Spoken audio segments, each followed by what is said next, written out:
Hi అండి, welcome to my channel Aira food and fun. ఈరోజు మనము వంకాయ పచ్చడిని ఎలా ప్రిపేర్ చేసుకోవాలో ఈ వీడియోలో చూద్దామండి.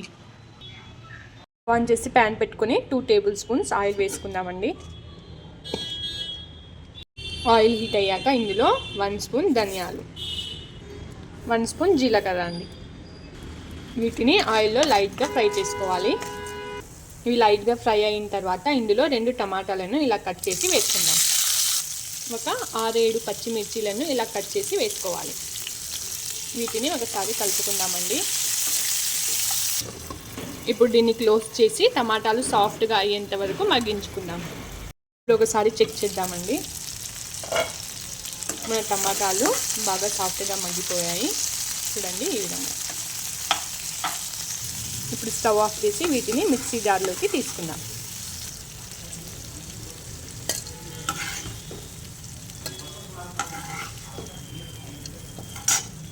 మిక్సీ జార్లో ట్రాన్స్ఫర్ చేసుకుని వీటిని పూర్తిగా చల్లార్చుకోవాలి. పూర్తిగా చల్లారిన తర్వాత ఇందులో ఒక చిన్న నిమ్మకాయ సైజ్ అంతా చింతపండును యాడ్ చేద్దామండి. రుచికి సరిపడా ఉప్పు. ఇప్పుడు వీటిని మెత్తని పేస్ట్లా గ్రైండ్ చేసుకోవాలి. ఇప్పుడు స్టవ్ ఆన్ చేసి అదే ప్యాన్లో ఇంకో టేబుల్ స్పూన్ ఆయిల్ వేద్దామండి.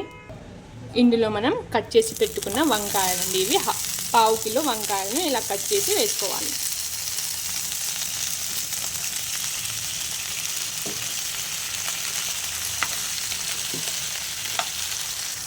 ఈ వంకాయలని కూడా ఆయిల్లో మగ్గించుకోవాలండి. వంకాయలు బాగా మగ్గిన తర్వాత ఇందులో ఒక 10 వెల్లుల్లి రెబ్బలను కూడా యాడ్ చేద్దామండి. ఇప్పుడు ఒక చిన్న సైజ్ కొత్తిమీర కట్టను ఇలా కాడలతో సహా కట్ చేసి వేసుకోవాలి.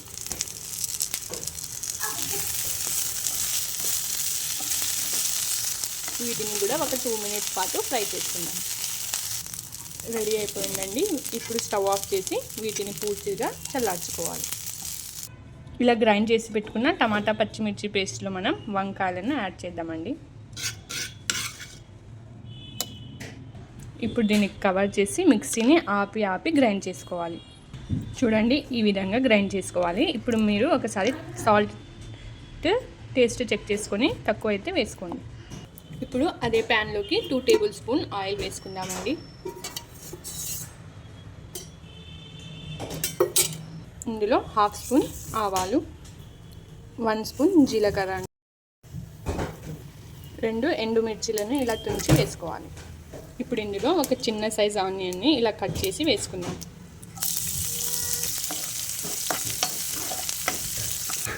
ఆనియన్స్ సాఫ్ట్గా అయ్యేంత వరకు ఉడికించుకోవాలి.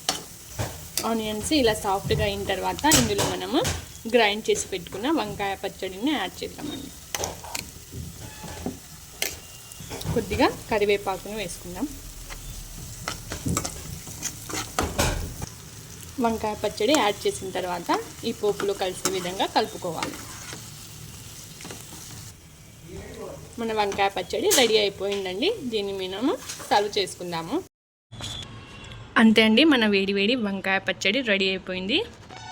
దీని కాంబినేషన్ రైస్లోకి చపాతీలోకి సూపర్గా ఉంటుందండి. మీరు కూడా ఈ రెసిపీని తప్పకుండా ట్రై చేయండి. మన ఛానల్ని లైక్ అండ్ షేర్, సబ్స్క్రైబ్ చేసుకోండి. Thanks for watching.